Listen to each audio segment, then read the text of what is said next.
Welcome everyone to Elevate and Evolve. Today we are going to go through the final two steps. Step 7, take inspired action, and step 8, to celebrate. Woo! Got the balloons behind me and it's just that excitement to have all of the steps that you need to have what you want. The steps that allow you to manifest what you want, free from the guesswork. And so today we are going to go through the final two steps so you have all the tools in the toolkit.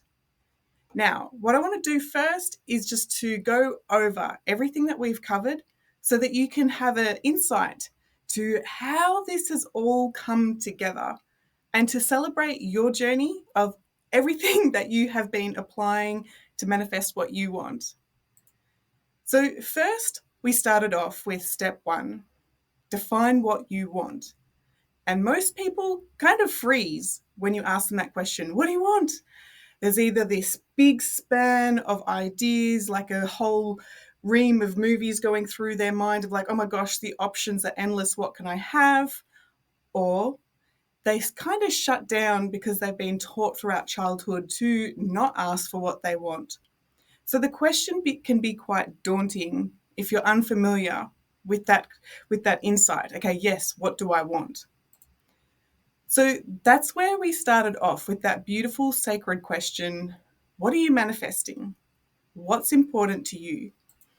And we went all the way back to put your hand on your heart, connect in with that intuition, and to find out if you did manifest what you wanted, what would your finances look like? Who would be cheering you on? Where would you travel? What adventures would you go on? Where would you live? What kind of work would be really fulfilling for you?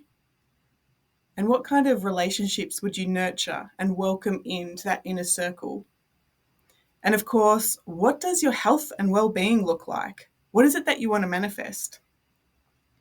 Now, the reason that you don't have what you want is because there is some level of resistance, some block, some skill, something that has been holding you back.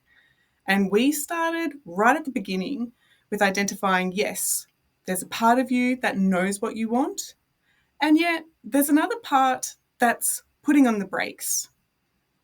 We explored how it's protecting you, and based on beliefs from childhood about not asking for what you want, having good manners, waiting your turn, we saw that this particular old way of being is putting the brakes on so that you didn't have to deal with the big deal consequences of getting in trouble or or whatever it was in your childhood that you are avoiding. As an adult, knowing that you are no longer a child, you do have the freedom to choose. You have the freedom to speak up. We gave that part that's been holding you back a voice to be heard and to breathe that sigh of relief. And then we brought those two parts together so that they could come back into alignment. And this, my friends, this is what alignment means, is to not be pulled in two different directions, coming into alignment with what you wanted. And so here we would explore, if we were in that group setting, what is your main takeaway from this? Did it inspire ideas to know that, yes, there actually has been a part that's protecting you, not from sabotage, not from malice intention, just based on your life experience to say, oh, if I speak up, I get in trouble, so don't do that. And so turning this around, right, is like, there's some pretty interesting insights into knowing that you were doing what you needed to do to navigate this world. And having the next steps moving forward means that you don't have to be held back by those old limitations. Then we explored an interesting step to understand why you want what you want. In the social media world, everybody talks about, okay, know your why. But this is Elevate and Evolve, and we took this one step further. If you have a look at your motivation about your why, you'll notice that you'll either be pulled again in two different directions. I want financial abundance, and you may want it because it means that you won't have to financially struggle. Or you may be motivated to create what you want in your future, and you want that financial abundance because it will mean that you have that fulfilling life, the freedom to choose, and all of the riches and the wealth to make your life, your family's life, so much more fulfilling. So we had a look at the different directions that you can be pulled when it comes to your why. One way is on the path to burnout, to push, to force, to hustle, because there's an underpinning of scarcity and lack. Maybe your parents got divorced, or there was poverty or financial issues in the past, and you said to yourself, I will never ever go through this stress. And so you become successful at work, or you push, and it's never enough. There's this emptiness within that makes it really hard to get that satisfaction and that fulfillment, because you are forever trying to get away from problems of the past. The problems of the past stay alive instead of turning around your manifestation to create something new, something exciting, something wonderful that is about moving forward. We also had a look at the question, what are you tolerating? And where are you shooting yourself? Now, if you're just tolerating like a messy shed, a messy linen cupboard, tolerating the shoes that pinch, not asking for what you want or need the help with those smaller things, how are you going to ask for help with the bigger deal things that you really do want? So, this early stage is about recognizing you do have a voice and you do have the option to choose. And you also have the option to stop shooting yourself. You know, those moments when people ask for your assistance or your help, and it's like, yeah, okay, I should, to maintain that relationship, or I should put other people first, and then I'll deal with my needs second. We introduced the idea of bringing in the word could. I could help you, yes, but after I do this thing for myself. And being able to give your nervous system the relief that it knows that you're not automatically going to jump into action for someone else, that there is consideration for what you need. And we've seen this in Elevate and Evolve when people are like, oh, okay, I should get up on Sunday and work, versus actually, I could have breakfast with my partner, have that nourishing time between each other, and then spend time on work where I actually, in the zone. I got my needs, my battery's full. So it's really bringing in simple awareness to what's been holding you back. Then we introduced your intuition. Not that you don't know your intuition, but we introduced the way that you can connect more into your intuition to make sure that the alignment towards what you want is with your intuition.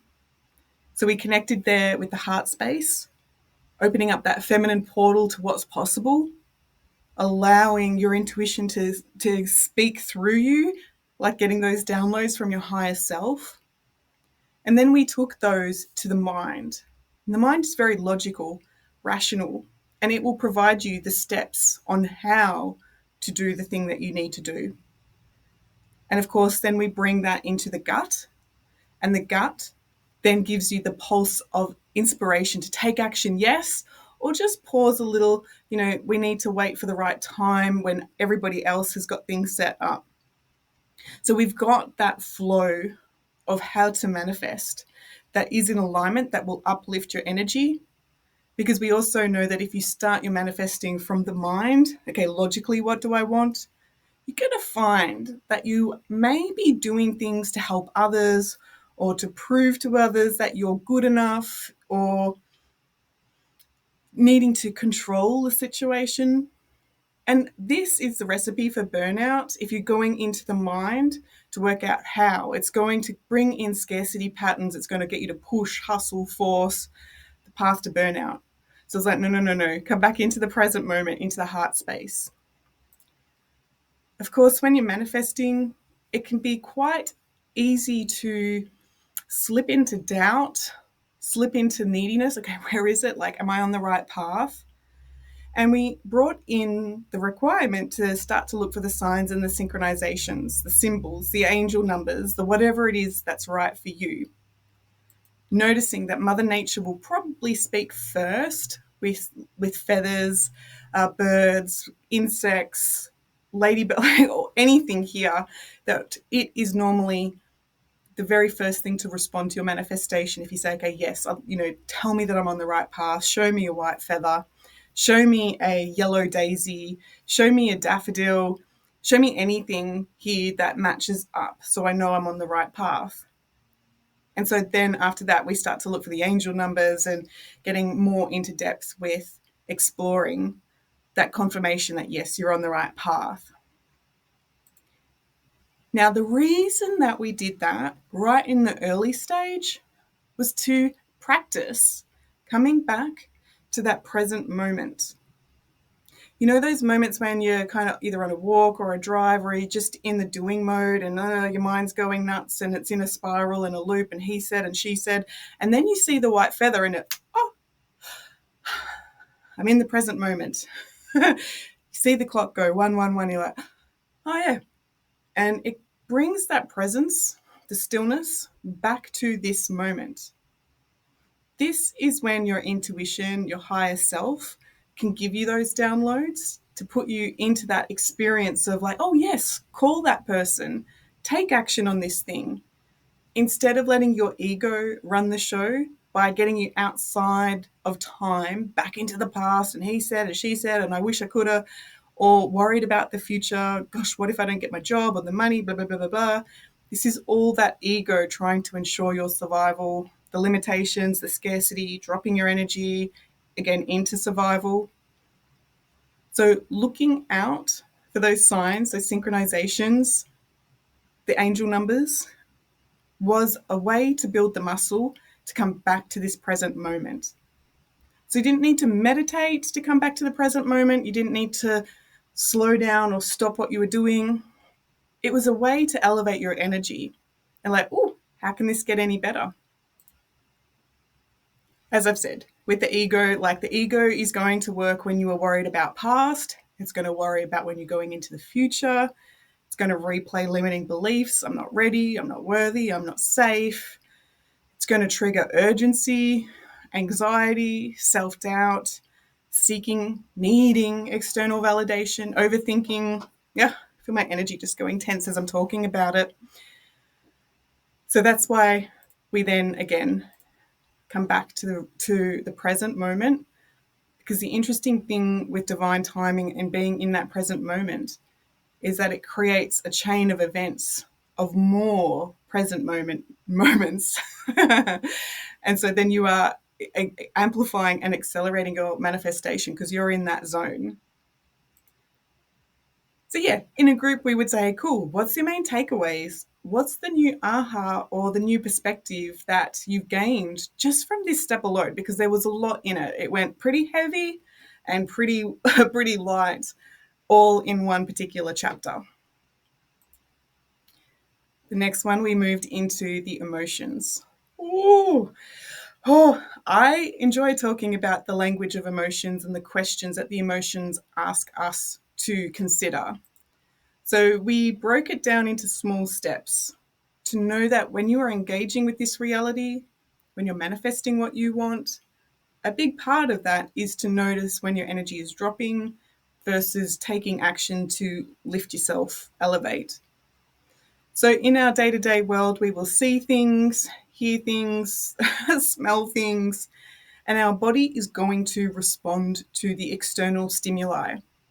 Here I've got my baby photo of Lily. I mean, Lily's now in her 20s, but you see something that you adore, your heart flutters with excitement, and then the mind names it. It means that I'm feeling in love. And so when we notice that this is the strategy of how we put meaning to our experience, it's like, yes, if I see something I like, I feel good, and I have that belief that, yes, I want more of this. And to contrast that with something that's been triggering, I may hear my boss say something confrontational, my heart races, I've got sweaty palms, I feel like my skin is crawling, and it means that I'm no good, or whatever it means, whatever belief that you've got there.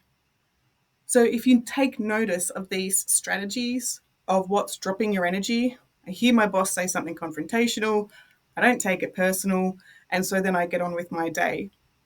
It's a key piece here when it comes to your emotions to really be mindful about what's stopping you from having what you want. And so, yeah, we explored that.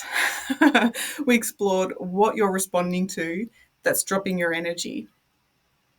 So often when people are manifesting and they haven't seen results, it's usually because they've been living by this rule that the other person should come first, me second.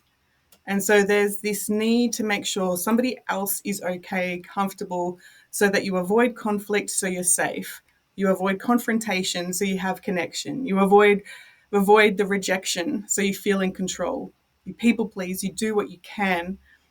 And to get that significance, right? Now, it's this particular dilemma that was playing out in childhood. Yes, you needed to make sure your caregiver was going to be pleased with you so that you could get what you want. But now that the caregiver isn't there, now that you're independent and have that individualization, who are you? What's important to you? Who are you not as you move through this world? And of course, when you start to put your needs first instead of ignoring your needs, pursuing what you want with excitement and passion and all of the good things, your energy lifts. You become magnetic. The relationships that you have feel connected and nurturing. It's easy to say yes to that opportunity to be on stage and make an impact, or to go on that retreat, or to say yes to that job, or go on that adventure. You have the energy. You're not depleting yourself anymore, worried so much about what everybody else thinks. And so this starts to break down the blocks and the resistance that's been holding you back from what you want. We start to notice that, yes, all of these limiting beliefs about where you're shooting yourself, you're tolerating the old identity of that you had to live by when you were a child, that starts to crumble as you step into that beautiful elevated version of yourself. Then again, in the group, we would say, okay, what's your main takeaway from this step? What did you get excited about to hear that, yes, you are fully empowered to recognize the strategy that's dropping your energy, and you can also do something about it. We also went on a beautiful process to trust support. This was a process where we went up outside of time to connect in with higher guidance from support people who really saw the potential in you. The thing with manifesting, it's about opening yourself up to trust the support, to see eye to eye with people who want to collaborate with you. And so often, if we have not had the support growing up, or we've been living by other people's standards or agenda, we are going to, again, assume those rules, those beliefs when we go out into the world. And it can generate so much anxiety because there's never enough of doing, shooting, helping to make sure that you get that validation that, yes, you're good enough. So we have to flip that around to know that, yes, I support myself, I know what I stand for, I've got my back, and that I can have discernment on who I trust in to have that guidance, that non-judgmental, curious guidance who can see my potential. So we brought in that particular resource. Very, very, very important.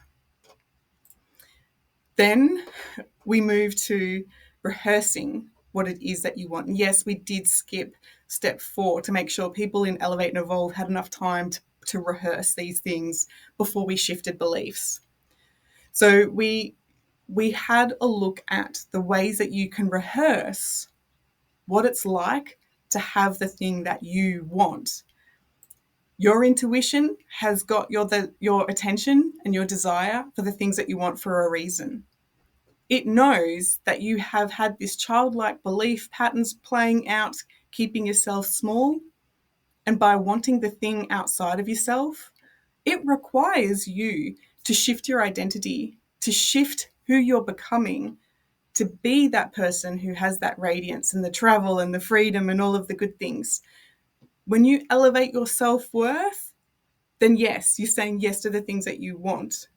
And you also lead from that place for people around you to recognize, like, wow, if she can do that, I can do that too. We had a look at various ways to rehearse what it's like. So you may be in a place that's a bit uncomfortable, but even in that space, you have your imagination. You can start to mentally rehearse and train the cells of your body what it's like to be and to have the things that are on that quest for you that you want in the future you. We also looked at the way that you can elevate your energy instead of staying in those spirals. Bring in the good music, bring in something that changes your frequency, bring in the vibrancy that gets your body to move. Because every time that you elevate your energy intentionally, it's like, yes, if I can do this, I can do anything. So the rehearsal piece was a lot about recognizing what pictures do you see in your mind when you think of that future you? What conversations do you plan on having when you are that future you? What do you want to feel throughout the day when you're that future you? And what will you tell yourself when you're having the kind of day that future you has with that rich life? Now, all of this goes back to, who are you becoming? And of course, your day-to-day world with that freedom may be just as simple as having a day at home in the garden, or luxurious that you're living on an island, whatever it is that's right for you. So it's about rehearsing and knowing who you want to become. And we provided plenty of different resources within the manual about different ways that you can rehearse. Because the extroverts will love to get out there, move their body, get involved, interact with people when they're rehearsing that future you. And you got the introverts that love to just quietly like map it out, draw it out, engage with scripting, writing it out. So depending on the way that you work, you will have your own toolkit about the processes that really light you up to rehearse who you want to become. And my question is, which rehearsal method works best for you? Now, in the group program, we also had fun manifesting with tarot and our guides, knowing that, yes, the oracle cards will provide very angelic, soft, gentle, nana-like, easygoing messages. But when you engage with the tarot is very black and white. It will tell you what's getting in your way, what's in your blind spots, what you're not paying attention to. So if you want direct insights into what's stopping you from having what you want, what beliefs are getting in the way from having what you want, then yeah. We had lots of fun that particular evening with tears and laughter and ahas. It's incredible. And then we moved into beliefs. We had a look at what are beliefs, knowing that a belief is just is an idea without any facts, that we have a relationship with our experience, our people, our items, our everything. We have a relationship, and it's your belief about what it means to do that thing or to have that thing. We explored your identity, that when I have a coffee, I am a coffee drinker. It makes me feel good. I belong. I matter. And so this is why it's been easy to manifest the things that are familiar to you, because somewhere along your journey, your mind has worked out, yeah, if I do these things, I belong, I feel significant, I get that validation. Personally, I'm not somebody who drinks alcohol.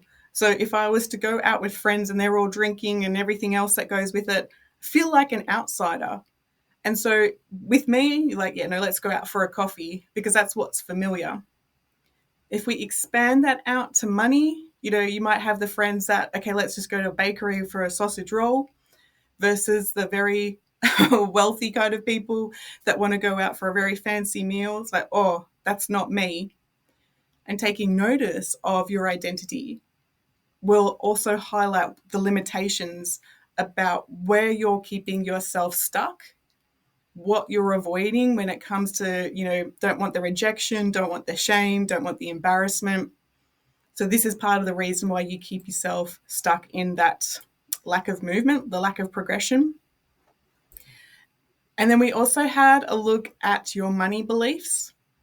Now, the money beliefs can be quite a personal journey.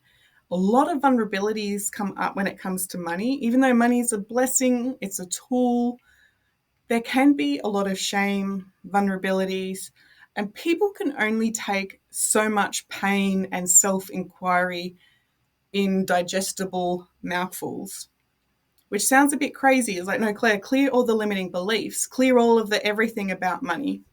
But there's so many layers about money and your survival and your belonging and are you a hard worker and all of the things that guarantee that there'll be food on the table tomorrow. There are so many layers when it comes to money that really does take that in-depth, personalized coaching process. So within Elevate and Evolve, what we did was we started to collapse your ideas about those fixed, rigid ideas about how hard it is to move the money stuff, the beliefs, and we played with it within the spoons. So remember, we did that particular process to say, okay, write down, people with money are, my biggest fear about money is, and then we changed it and we flipped the script to people with spoons are, my biggest fear about spoons, ... And start to notice how silly the relationship and fixed ideas about money and how hard it is to get is just nonsense in the way that it's been holding you back. You can definitely shift those money beliefs. And I have seen it. It does not sound believable, but of course, manifesting is not believable. It's the unconscious mind working within reality, not the logical mind, that I have seen shifting people's money beliefs where they have paid off their mortgage in 6 months, or they have been able to buy their house that they haven't been able to afford very, very soon after shifting their limiting beliefs. So that's thrilling. And hopefully with more group coaching, we will be able to guide people through individual processes that allow people to experience what it's like to shift that old identity with money. As I said, people can only take so much emotional pain and shifts at a time. And if you remember your beginning with your personal development, you remember back then when, if it was me or another coach or Jess would take you through a little 20-minute process, like, oh, I'm exhausted. Like, what was that? Versus now where we could probably fill in 2 hours and like, yep, give me more, like I'm a sponge. Like, let's move this, because you can anticipate and be ready for it. But we are shifting your identity, and that's huge because you've spent a lot of time being a child creating this fixed idea of who you are, and then we untrain all of that and then build in the strategy for success. So a lot goes into it. So now the ripple effect when you shift your limiting beliefs. Consider it a little bit like that progression, like the steps, the ripple effect, that we shift that limiting belief about, what have I got here? If I disappoint others, I'll be judged. So we first recognize what is the limiting belief. I can't have what I want, or if I disappoint others, I'll be rejected or judged. And we question that. Is that actually true? Is that really true that you're going to be judged and rejected? And by the way, if you're hanging out with people who are so readily available to judge and disapprove of you, what are you doing with those people? So we start to shift that belief that that's no longer serving you. What happens from there is once that belief is shifted, then you begin to question the old story, the one that you used to accept as truth. So the fear starts to soften, like, oh my gosh, what will people think? Oh my God, I can't do that. And actually, what if I did do that? What else is possible? If I do elevate, am I going to look down on people? Am I worried that they're going to look up to me? Because the relationships have now changed. And so what are we doing here when we start to shift those limiting beliefs is to start to embrace the new you, and therefore being able to wipe the slate clean with the way that it was, and now being a bit more selective with what you say to people, how much you share, and how much you start to collaborate and bring in the people who accept your point of view. So the words start to change. Instead of like agreeing, like, okay, I won't do that, it's like, okay, yeah, I care about you, and this is also what I need. So you stop rescuing other people and you start to care for yourself. And I've seen this time and time again, even within my own personal friendships, where I've shifted a belief about how much I'm willing to tolerate or what I'm willing to stand for, how much people can throw their nonsense in my direction and expect me to stay there. Like, I'm not staying here for you to throw that rubbish around. Have some decency, have some respect. And so then it's like, well, I'm not going to be here to rescue you with that one. Can see your point of view, but I'm now shifting. I'm now no longer putting up with this. And if you want to stay in my world, this is now what's required. Not from you, but from me. Like, I will move. I will take a step, and I will happily not be in that space if you're going to be rude. And it goes this other way as well, right? It's like, yes, this is fantastic to be invited out for coffee with people who want to see me for me and not have me coach them. It's like, yes, let's go do that exciting thing. Yes, let's go to Toastmasters and do that presentation, because it's no longer operating from, oh my gosh, if I disappoint others, I'll be judged. The next piece here, new choices start to become available because you're now saying different things. So you're now creating more space for honesty. People can share their perspective and you don't take it personally. So stop over-functioning, stop putting on the mask, stop doing all of the things that was making your energy drained and exhausted. And so new choices are available to you. So your actions are authentic. It's like, yes, I can help you, but I have to do this for myself first, or however it works. Now, because your nervous system is taking notice that you're respecting what you need, what's important to you, there's this renewal of energy, mental clarity, that you can trust what you need matters and that you will prioritize it. So this is where new relationships will start to come in and change. And that's what we've seen in Elevate and Evolve. People have really built these beautiful friendships because there's honesty and authenticity and not taking it personally. And then the next thing here starts to shift within the neural pathways is that your values of what's important to you are something that are non-negotiable, what you stand for, what's important to you. And in fact, I say this with a sense of humor, but it's like going on social media and say, woohoo, like, who can I get rid of? Now that sounds disrespectful, but often when we have the old belief about, like, if I disappoint others, they're going to judge me. Oh my gosh, I have to change who I am and conform and da da da da. Like, no. Let those people who do not match with your values disqualify you. Let them walk away. Let them work out that they're not a good match. And I was like, great, because now I can have those genuine, authentic connections with the person in front of me and have that respect, have those boundaries, have the collaboration. And this is what I do want for you, is that to live by your values, because that will energize you to to the top. And so now this is you living in alignment with your purpose. There's this new identity. You're making an impact and you expand beyond your personal growth. You now have the nervous system, the beliefs, the capacity, the state to be able to contribute to other people. And those who ask for your assistance is like, yeah, cool, I can help. And you start to question, okay, how can it get any better? So you do move up this scale, and you can do it as fast as you want or as slow as you want. Slower tends to be those who just stay in the self-coaching mode, happy to take one step at a time, explore all the different options.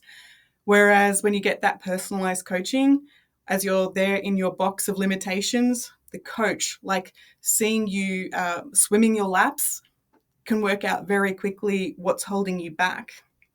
And I had a particular client where she was running through this belief about doing her best versus being her best. So the doing her best it was causing her to do her best, give to others, say yes to the things, do you do, prove, do your best. When we shifted it to be your best, this now came into alignment with what got her to light up, to be that guiding light for others, to be the representation of what it means to live within alignment to what matters. And so it'll be very subtle when you start to do a lot of the advanced work. It'll be very subtle as you highlight your limitation, and you need someone who can absolutely identify it and create a big lot of change instead of, session after session, throwing spaghetti at the wall, hoping things will change. I use the metaphor like getting the apprentice to come in to fix your plumbing and, mess up the kitchen or the bathroom, tear off the tiles or plaster, all the time that it takes, versus getting somebody in who's a master, who's been doing it for so long, like they tap the pipe, clears the block, and you don't have to deal with the time, the consequences, and the mess. So I've gone off on a tangent as I do, but this is what you'll notice when you hear people on social media talk about boundaries and living to your values. It does start with the beliefs. Then we did a beautiful process which required us to think about how much money do you currently earn within those limitations and your limiting beliefs, and to think about how much money you want to earn this time next year. And so then we grew our money tree, went on that incredible walk to raise your vibration, to plant the seed of success, to know that instead of operating from scarcity and lack and, oh my gosh, where is it?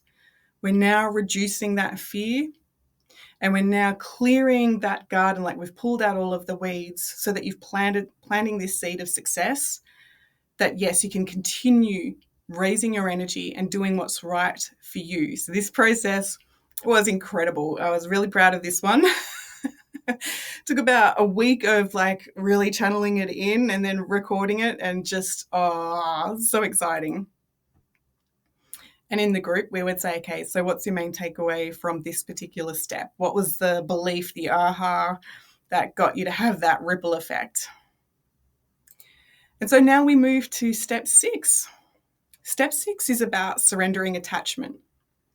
Now, this one is quite subtle.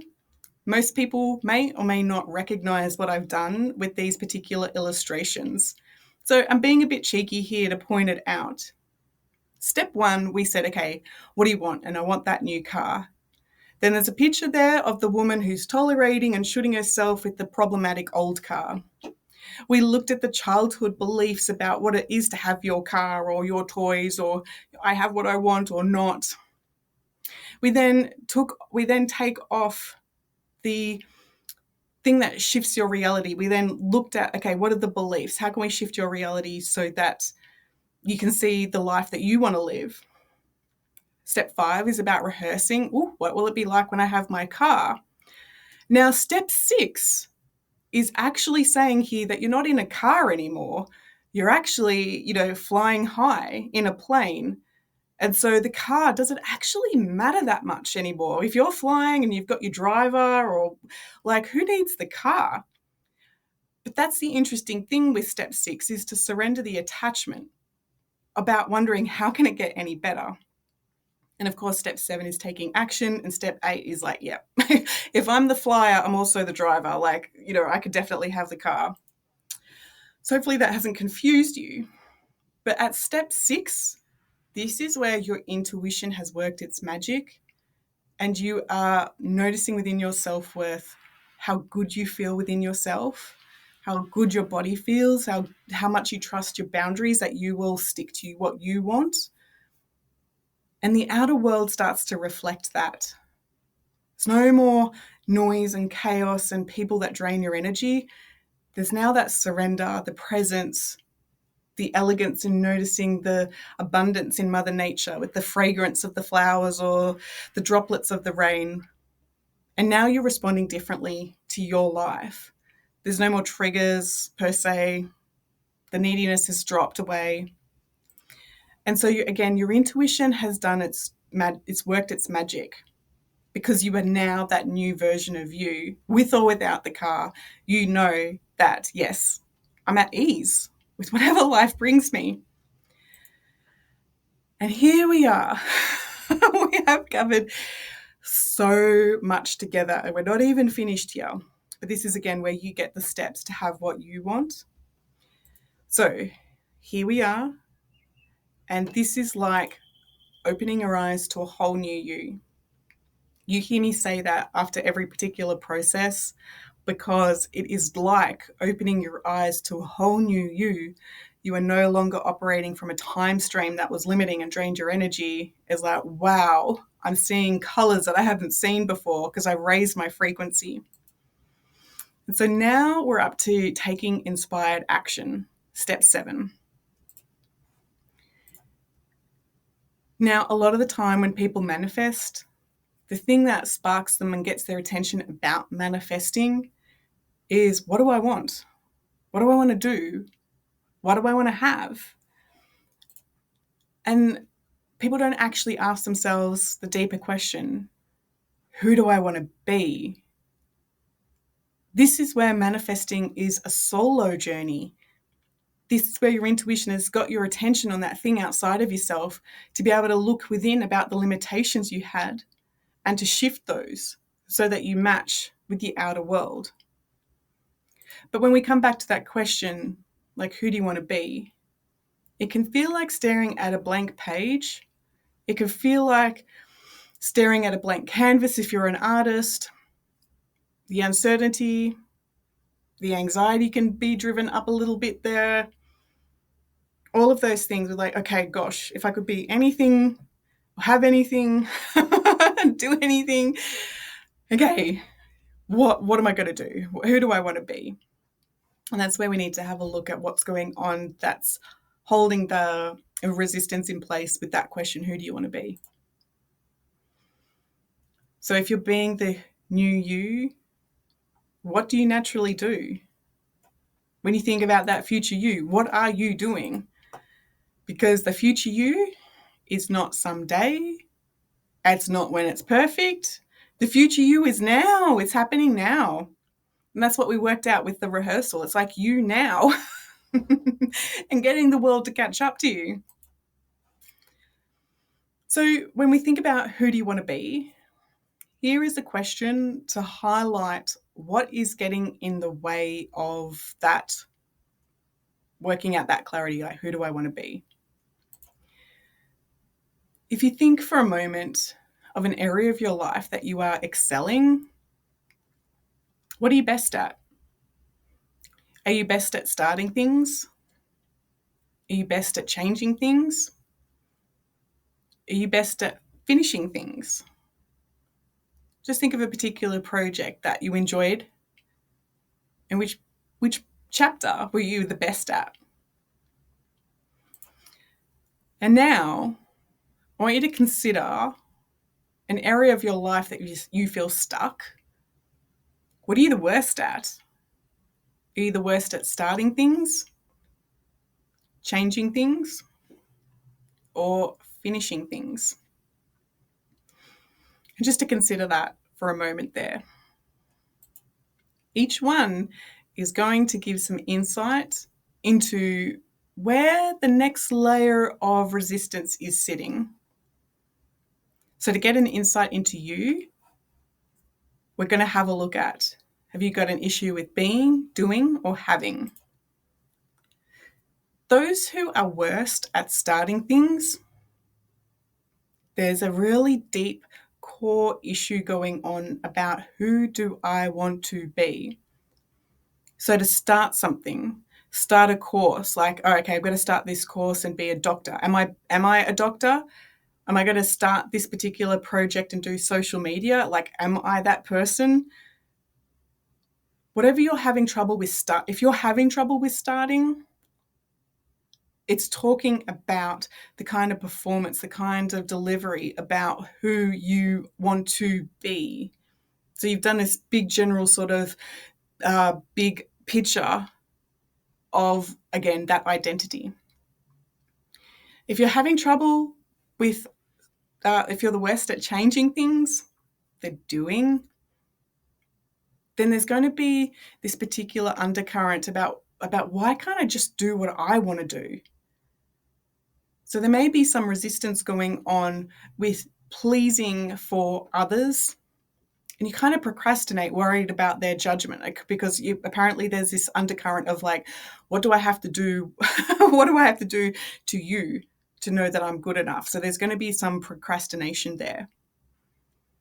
And then finally, we've got, if you're worst at finishing things, then there's a challenge here within the identity about having what you want. So there could be some challenges here with that perfection to, again, avoid other people's judgment. Once it's done, like, what will people think? Will I be included? Will I be judged? Will I be shamed? So the having of something, if you thought, okay, I've got my car, like, is it perfect? Am I going to get judged? Am I going to belong? All the things, right? So when it comes to looking at the really core issues with your identity and any other layers of hesitation, we're going to have a look at the be, do, have. Because stuckness isn't just about that motivation or poor planning. When you think about people who procrastinate and it's like, okay, just do these things. Like, no, there's not an issue with the doing. People who are procrastinating have issues with the end result of people judging them. So that needs to be resolved. So we're looking at here with the be, do, have model about how much you're worried about other people's opinion of you, what you're doing, what you're having. And again, one more time, if you're struggling to start, you may be asking, who do you want me to be? Leading to that masking, leading to that overthinking. So instead of who do you want me to be, who do I want to be? Definitely had this issue with doing public speaking, going on YouTube. Okay, what do you want me to say? I'm like, well, Claire, what do you want to say? Like, I'll say whatever you want me to say to make sure that, you could see where it was going, right? It's just like, who do you want to be? If you struggle to change, you may be asking, okay, what do you want me to do? Leading to procrastination and a fear of getting it wrong, according to somebody else. You may see this with somebody who's gone to uni, done all of the good things to get security, and they're miserable. And it's like, but what do you want to do? I'm like, well, actually, I want to do events management, or I want to do something that's unconventional to what the family said I should be doing. And then finally here, if you struggle to finish, you may be asking, okay, what do you want me to have? Leading to perfectionism and the fear of being judged. So instead, what do I want to have? And again, noticing that there's a whole dynamic going on with other people's approval. So naming the step is the very first piece. And when you understand what you're wrestling with, now you can structure the action plan to support your nervous system so you don't override it, but you honor it, and you can start to reclaim that personal freedom. So when you take the time to answer that deeper question, who do I want to be? Here's the strategy that will get you into that zone of who do you want to be? What do you want to have? What do you want to do? So let's get into it. Can you remember a time when you were totally ecstatic, completely excited, and allow yourself to remember that moment? For me, I remember when Morris was a puppy and he came home. Oh my gosh, he was so cute and exciting, the little puppy. But for you, going to a moment where it was really exciting for you. And now, as you're in that, noticing that moment, what you saw, what you heard, what you felt, letting those feel-good feelings come to the surface, as you remember that time when you were totally excited, it's like taking a snapshot. What is present in that ecstatic moment that's not usually present in your day-to-day world? You may notice that in that ecstatic state, where you're just being absolutely you, without worrying about what people think, not worried about what they're observing, not worried about their judgment. It's just you in that moment. I go back to that Morris. I probably sounded like an idiot, but I didn't care. It was all about me and Morris, the excitement, the manifestation. He'd finally come true. It was in front of me. And there's that excitement.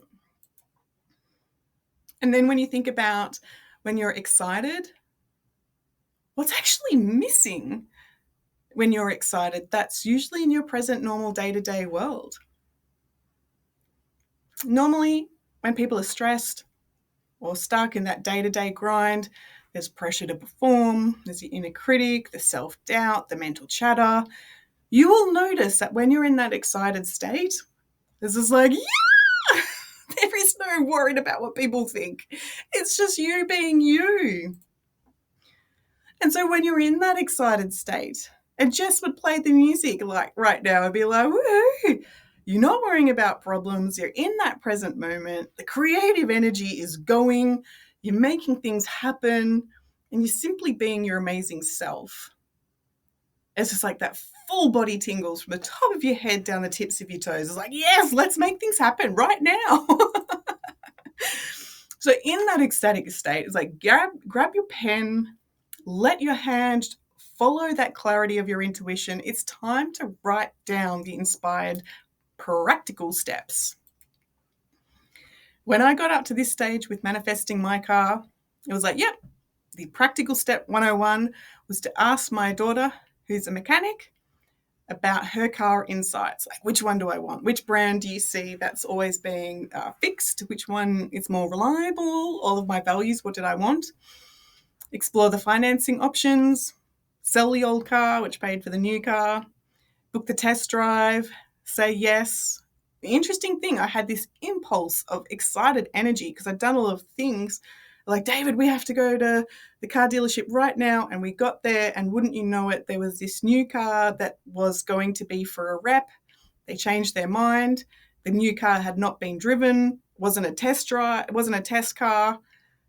It was there, it was a new car. It had everything that I wanted. And it was like 10 grand cheaper or something ridiculous. It was just like, I was like, yep, manifesting's working. So I handled the paperwork and made it happen. And so this is what's happening when you get into this excited state and you get that pulse of like, oh my gosh, I've got to do that thing, because it's like, yes, or I've got to ask that person about what I should be doing. Like, get this list written out when you're feeling in that uplifted, curious state. You're now creating that divine timing. You're now activating that divine timing. And again, you get that pull, that excitement. The price is right. Everything lines up because you've done the inner work. You sit in that car and you're like, yes, of course, this is my car, because you've already rehearsed it. There's no surprises. So remember that the universe doesn't respond to how hard you're working. That's your old relationship with, getting your pocket money or grandparents' survival mechanism, working hard. When you're working with the unconscious mind and your intuition, you're manifesting based on what you believe about yourself, your self-worth, and you're going to attract in either the lessons that you need to elevate or to evolve, or you're going to attract in the opportunities that light you up, that give you the rich life that you want. And so this is how you start to become the person that does the traveling, that has the home, that is the career shifter, the award-winning author, the friend, the millionaire. This is about shifting your identity. Now, had we said that right at the beginning, it would have been a daunting, overwhelming kind of, right? Like, shift my identity? Oh. But getting you very strategically to take the steps in the right order that supports your nervous system, that supports your curiosity, that supports your trust in yourself. It's like, yeah, well, of course I'm going to be this next version of myself. Like, of course. It's all by design. So here we are in that position to receive and celebrate. And boy, oh boy, I hope that you are celebrating that success, celebrating even the good car park, celebrating getting the thing on sale, getting the thing gifted to you, having the cash to buy it just because you want it, whatever it is, having the love life, the job opportunity. Your intuition has done its job, your energy is elevated, and your identity has evolved. So it's time to move with clarity and confidence to celebrate your win. It's so exciting, right? Because when you elevate, you evolve, you definitely manifest in, and we've seen this evidence time and time again. So together, again, we elevate and evolve. This has been a huge journey and a huge opportunity and an honor and a privilege to walk alongside you on this journey. And I really do wish you the best when it comes to manifesting exactly what you want and to be able to celebrate and have the rich life that your intuition is calling you to have. I'm Claire Chancellor, and I know Jess will be saying hi too. And we will talk to you later. Bye.